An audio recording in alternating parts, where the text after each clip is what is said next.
Confetti Covered Quicksand, Chapter 4, Earthquakes and Ragers. It turned 1994.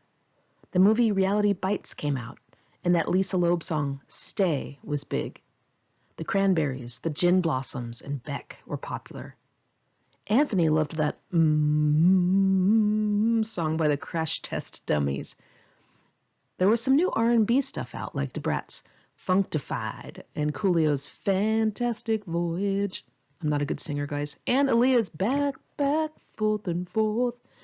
Ice Cube put out Bop Gun, and Queen Latifah came out with a song called UNITY, which I loved because she yelled, "Who you calling a bitch?" in the background. The popular TV shows of the time were Murphy Brown, Home Improvement, and The Nanny. Also Mad About You, Seinfeld, and Frasier, none of which I watched. I missed Missy. My life was so boring and lifeless without her. I called her and we made up. I figured that things would be better between us when we didn't live together. Read, when I wasn't mooching off of her. I felt lost without her. She was so warm and comforting, smelling like vanilla with this beautiful smile that just lit up my heart. I really wanted to shrink her and make her into a doll that I could cuddle with at night. I know, I was crazy. Our friendship survived the fight, and we picked back up where we left off. We started going out on the weekends again, and I often invited her over to party with the guys at the house. We had a lot of laughs with Anthony and the others, who found her a lot of fun. When I was through laughing and went into my room at night to go to sleep, I had my worries. I knew I drank too much. One night I drank so much that I threw up blood. Another night I woke up to find that I had pissed in my bed. I did everything to excess and did not take care of myself, and that is because I hated myself inside. I also looked like shit. My hair was damaged because I couldn't afford good products. My skin was broken out because I couldn't buy good makeup, and I had weight on me because I ate for comfort. And side note, I'm sure it's also because I was just plain unhealthy with all the drinking that my hair and skin that looked terrible. Better put that back in the book. Anyway, nothing felt better than eating a Tombstone pizza and drinking some fruit punch Gatorade.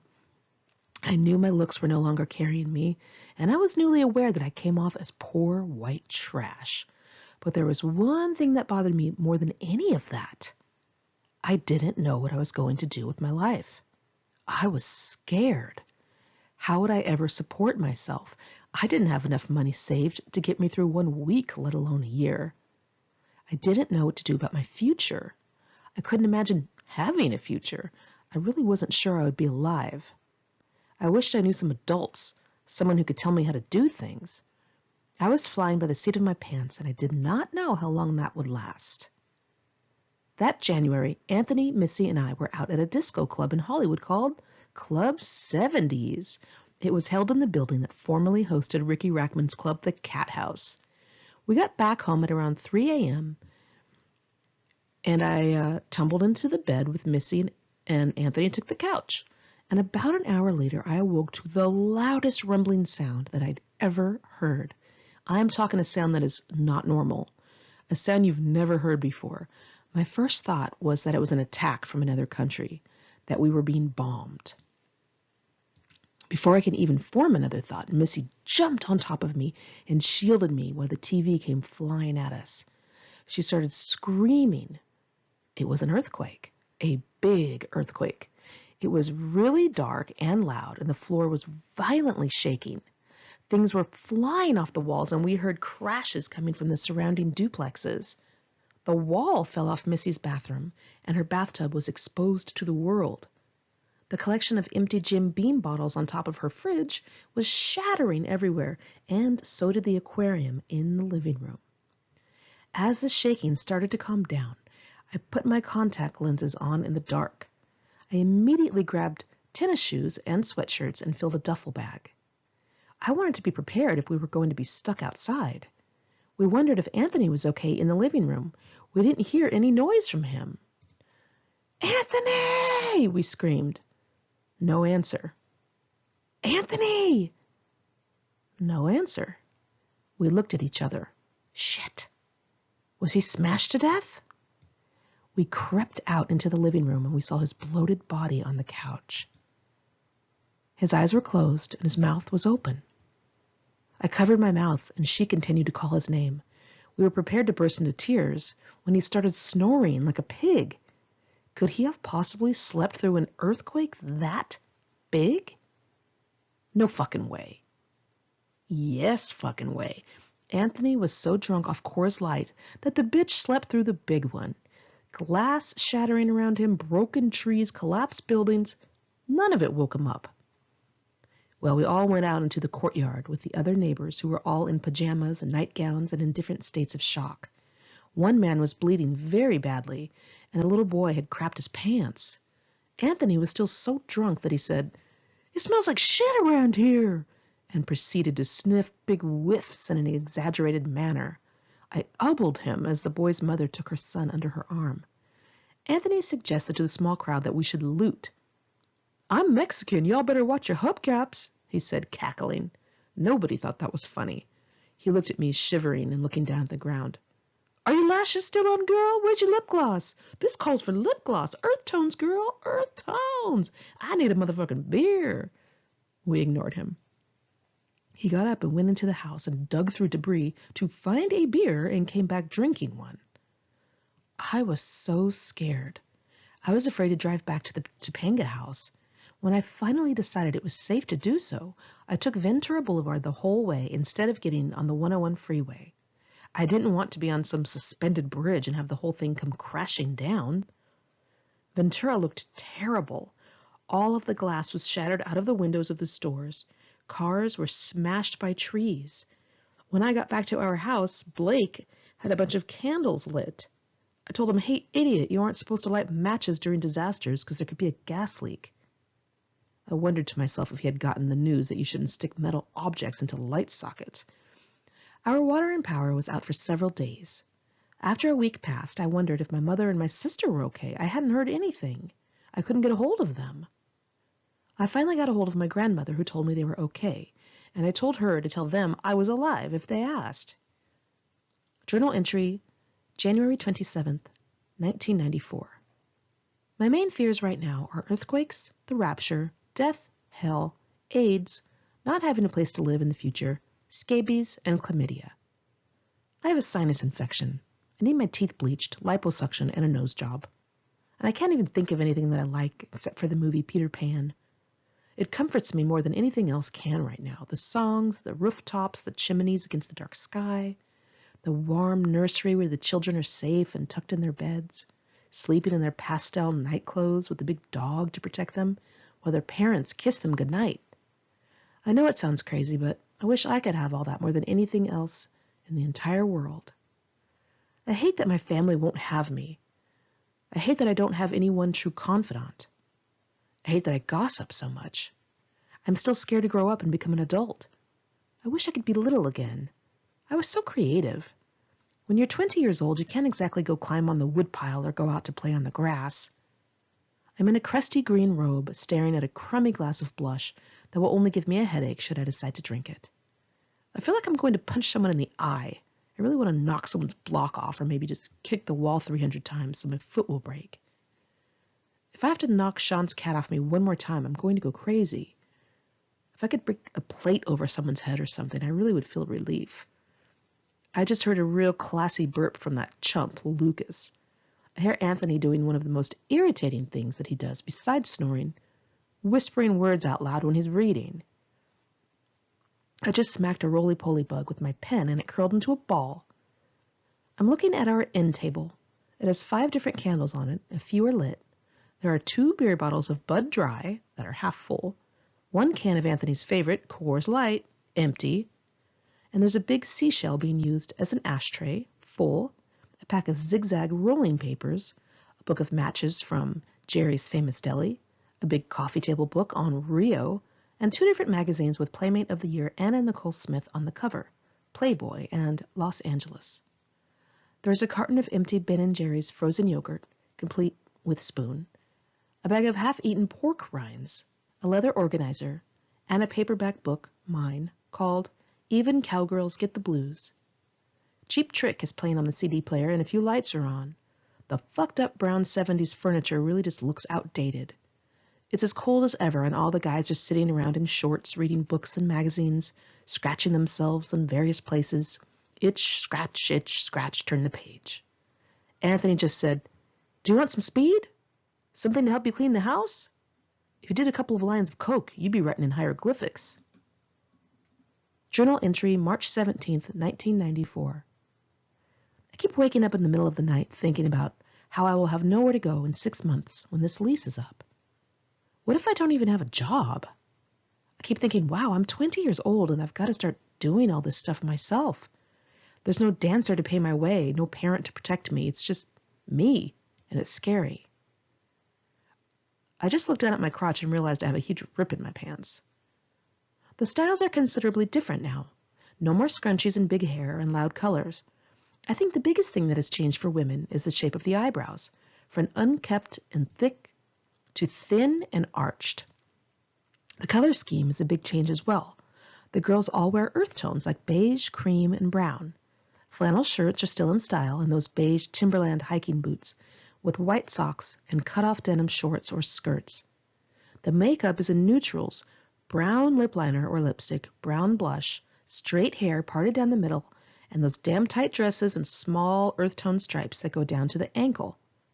Courtney Salzberg wears those with little platform Converse and no socks, and manages to look cool. Girls are wearing bodysuits that snap into crotch, with light denim jeans and chokers around the neck. Some girls are piercing their belly buttons, and others are piercing their noses or tongues. Guys are growing their hair out into bobs, kind of long on the top and slicked back, or hanging down around the ears. Some have hair to their shoulders, and everyone is growing goatees. They have little hoop earrings or black string necklaces.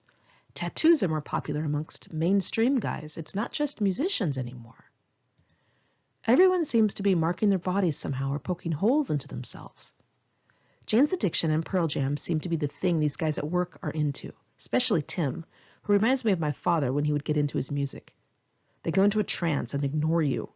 You ask them a question and they're waiting for a special part in the song where they can play the air drums, which they do right over your question. They maintain eye contact with you while singing or playing air instruments, but completely ignore the fact that you're trying to communicate. That is how most musicians are as well, which is maybe the reason I always tried to conquer them. Maybe they reminded me of my dad ignoring me for music. I am sitting in a community college class trying to get my life together. There's a totally spun girl sitting next to me with red hair, blue eyes, bad skin, and a very thin frame. She's so clearly tweaking on something. She keeps telling me she wants to go out. At first I felt like inviting her out, but then I realized she really has something to prove. She's always telling me really shocking stuff, which of course I've either heard of already or have done myself, to try and make me flinch. Maybe that's how I used to sound to other people. I remember feeling desperate to tell someone what was going on in my life, just because it seemed unbelievable sometimes. But I also got some sort of pleasure out of shocking people, and I think that's where this girl is at. When I went to college a few years back, this weird, quiet girl and her mother were taking the aerobics class I was in for PE. I noticed that the girl, rather average in looks and body, seemed to think that she was the absolute shit and couldn't be bothered with the mere lay people around her. Her mother was always whispering to her, and they seemed like they were hatching a plan to blow up the earth or something. I glanced over at them from time to time while grapevining in my Reeboks, but other than that, I stayed away from their sneaky secretiveness. When this semester ended, they approached me outside the gym. The daughter, who was my age, came to me and said she had a proposition. Her mother, kind of shabby and frizzy-haired, stood behind her prized offspring. "I am looking for very rich, successful men," said the girl very seriously, as if she were the first person to come up with such a plan. "And I need someone to accompany me to exclusive events, restaurants, and nightclubs. My mother and I think you would be perfect for the job. Now remember, we're looking for the richest, most exclusive—" I stopped listening and my eyes glossed over. I thought, bitch, this is the oldest, most played-out idea in this town. Did you just fall off the turnip truck? I tried not to laugh at her because she was so serious. I told her I grew up in Los Angeles and all of that stuff was just not my cup of tea. I told her if she wanted to go to some cool events or clubs, I could get her on a guest list through Rich Ross or something. And then I wished her the best of luck. Speaking of Rich Ross, I haven't been accepting any invitations from his secretary or his press girl or whatever. So he's been calling me in person rather than having her do it. He's pressuring me to go out with him again, and I don't want to see him because I've put on weight. His invitations to clubs and events will cease. His company is throwing some Save the Surf benefit on Melrose next week, and I need to get it together so I can show up to these things and feel like I have some sort of life. But he can't see me like this. Apparently, my idea of having a life was becoming something I hadn't tried yet. A fag hag. If you're gay, please don't be offended at my use of the word fag. I say it with love, you big old queen. And while there may be no more use for the word fag in today's society, there's still a need for hags. Who else will you drag around with you when your guy friends are out trolling for men and won't hang out with your sorry ass? Us hags, that's who. Okay, so Anthony started taking Missy and me to West Hollywood, to the gay bars with him.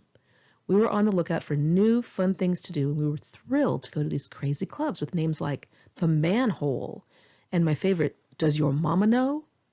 We also frequented the usuals, Mickey's and Rage. I faintly remember standing at the bar at Mickey's, and every time the bartender put down a drink for the waitress to deliver, I took it and dumped it into my own drink really quick. They caught on and threw me out of there so fast that I caught air. It was kind of a relief to go to the gay bars. The guys weren't into us, so we could just laugh and dance. We would get really tanked and then go out to eat afterward. Anthony always paid for all of my drinks and food. We even came along with him to the gay pride parade. You would think a huge gathering of shirtless gay men would be like heaven to any gay man, but it was actually a source of much hurt for the guys who were not totally chiseled and buff. Gay men in LA are, well, perfect. There's a lot of competition because all the hot gays from the other states come here, and it was no different in 1994. Anthony was short and not in shape, so he was upset that he could not snag what he considered a hot guy. They were all going for the other hot guys. Many people wrongly think that all gay men are automatically attracted to all other gay men, and that isn't true. They have types, people. There are white guys that like only Latinos, there are Latinos that only like black guys, and it isn't just race. Sorry, guys, there are guys that go out with only younger guys, only tall guys. It's the same shit as women, really. They don't want fat asses, they don't want old asses, unless they're into daddies, and they don't want hairy asses, unless they're into bears. There is surely some name for guys who like fat guys, but I don't remember what it is, and I'm not about to Google it and get a bunch of gay porn viruses on my computer. Back to the story. A coworker of mine named Theodore started joining us in our clubbing.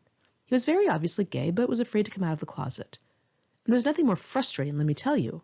We could see that this person's life would be so much better if he would just be himself, but he was terrified that he would be rejected by everyone in his life if he were to admit his lifestyle choice. And it just simply wasn't so. After what seemed like light years, he finally sat us down and said he had something to tell us. He was practically shaking. He told us he was gay, and then he sat there sweating and shifting in the seat, looking like he was going to pass out. We said something like, "Oh, really? Is that right? Wow, what a shock." I yawned, and I was like, "Are we done here?" And Anthony looked at his watch and said he was missing happy hour. Theodore looked back and forth at us, and he was confused. "What? You guys suspected I was gay?"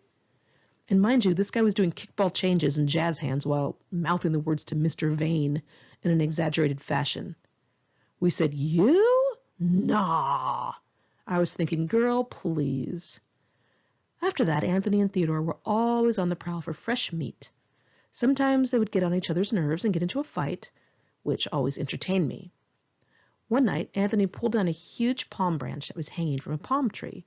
Theodore was yelling at him and moving his head side to side and putting his finger out and wagging it, totally doing that "oh no you didn't" move. Anthony started trying to beat him with the palm branch, and Theodore was trying to push him, and they were staggering all over the place in the dark and throwing random pieces of vegetation at each other. I was like, "Ladies, can we wrap this up?" It was Theodore's birthday a few months later, and Missy and I decided we would surprise him. We went and got a big box from behind an appliance store that had once held a washing machine. We brought it home and wrapped it in paper. Then we got him bikinis, made some happy birthday sashes, went to the liquor store and bought a brand new bottle of bourbon to surprise him. We parked around the corner from his house and untied the box from the roof. We were trying to figure out how we would get into it. We decided we would have to put the box over our heads and pop through the top of it once we got to his door. We had to let our feet stick out the bottom so we could walk up to his house. It was still light out and cars were passing by honking. We got nervous. Maybe we should have a little sip of this bourbon, I suggested. And the next thing we knew, we drank half the bottle and were giggling and slurring. We tried walking with the box over our heads, but we kept falling over and bumping into things because we couldn't see. Theodore still lived with his father, mind you, but he was one of those cool dads. We somehow got up to the steps of the door, rang the bell, and then crouched down in the box. We heard the door open, but we couldn't hear who opened it. Missy whispered, "Let's just jump out and say surprise now." We tried to jump, but the force of both of us just knocked the damn box forward into the house. We slammed onto the hardwood floor with a half-empty bottle of booze. When we looked up, we saw 2 grandparents and several older aunts and uncles. Theodore was behind everyone looking at us with a death stare. His family helped peel us off the ground, and Theodore scooted our asses straight back out the door. Anthony, Theodore, Missy, and I continued to go to Club 70s on Sunday nights.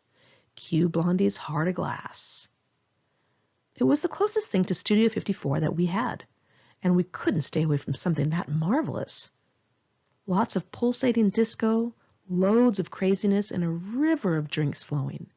There was no Bianca Jagger on a white horse or a man in the moon with a cocaine spoon, but we took what we could get.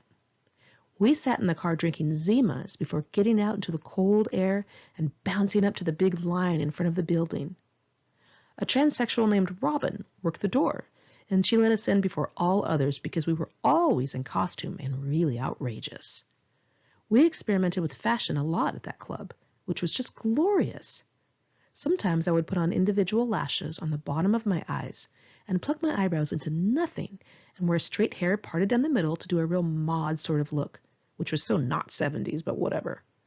Other times I did this surfy theme with a shirt the color of an orange cream soda and some puka shells around my neck and white lipstick. I once wore Missy's grandma's house cap, which was full of white feathers. It was meant to cover curlers, I think, but I wore it with a black and white polka-dotted sundress. One night, as we were about to walk in, a bunch of sweaty, nasty-looking girls were leaving the club. I said, "If I'm going to look like that when I come out, I don't even want to go in." Right after I said it, I tripped and fell in front of everyone in my feathered hat, while Cutie Pie thumped in the background. We very often danced on the super high platforms in that club. Theodore wore his afro wig and bell-bottoms and did lots of high kicks and shit. We always got more and more wild at that place as the night progressed because the bartender had us tilt back our heads and open our mouths and would just pour straight vodka down our throats as often as we wanted. I recall that A, he had a crush on Missy, and B, we were the only ones dressed up and entertaining the masses with our outrageousness. The club appeared to be paying us in booze. Journal entry, April 19th, 1994. Things seem to be pretty cool. I don't have to drive anyone around anywhere. I have my own space. I have the summer to look forward to. I'm sitting outside of Creeka's Italian Deli on Topanga Canyon by my house before school. I gained 2 pounds over the weekend because I stopped the diet pills I was taking. I have made more money at work being off of them because I'm not so irritable. I guess I should have known. I mean, wasn't this diet pill thing on an episode of 90210 or Saved by the Bell or something? Anyway, all the roommates had a big family dinner last night. They made scalloped potatoes, pasta, chicken breasts, and salad. I said grace, which everyone took seriously but Tim. This news is 2 weeks old, but the guy from Nirvana committed suicide. He was miserable, and now, well, everybody else is miserable. People are saying he was the voice of our generation. It's eerie to listen to my Nirvana CD now. I can't tell you how many times I've cried and cried to Nirvana songs in the past few years. I don't know what it was about Nirvana, but the strength of the songs, the angst of them, is what a young person feels in their body when they're lonely, when they're sad, when they're disappointed, when they're scared. They made it into sounds instead of words, and I appreciated that. I wasn't into the look of them, and I never did tell anyone I listened to them because I didn't want to be associated with grunge, but I was a huge Nirvana fan in secret. That music really carried me through some of the most horrible times of my life. The guy did us a service providing that. Shame he is dead. We had a huge luau that May. I was used to huge parties and I had the confidence to throw one. I ordered a bunch of Hawaiian decorations from a party supply place and all the roommates split the cost. Each of us invited everyone we ever knew, whether we liked them or not. We got 4 kegs of beer and put them out at the tiki bar by the pool. I invited all of the dancers I knew and told them to wear bikinis. I handed them grass skirts when they got there. The guys from my work were always happy when I invited my Hollywood girlfriends over, as you can imagine. The girls would be frolicking in the pool, oblivious to creepy, mouth-breathing perverts in glasses watching them from a lawn chair in the dark. Anyhow, the party was a huge rager. It got so big that some random guy stood at my front door and started charging people who were coming in, and he pocketed the money. A bunch of my old Hollywood friends came, and I just remember one of the musician guys pulling his dancer girlfriend across the front lawn by the hair, which was standard for an arguing Hollywood couple, but completely shocking to everyone else. We were all sliding on the floor because it was a river of spilled drinks, and I faintly remember some guy from MTV's The Real World showing up. There were fights, skinny dipping, puking off balconies, cops at the door, the standard events at a rager. I even jumped in the pool in my heavy platform shoes, which turned out to be very dangerous once I started sinking to the bottom and realized that they were like 2 bricks weighing me down. I had to try to unbuckle them off my ankles while drunk in the dark water. It was very Houdini. I later bumped into a guy in my crowded backyard who I recognized as a snotty jock from my high school. He kind of looked me up and down and asked me what I was doing there in a dickish fashion. I was like, I live here. This is my party, bitch. And by the way, there's a cover charge.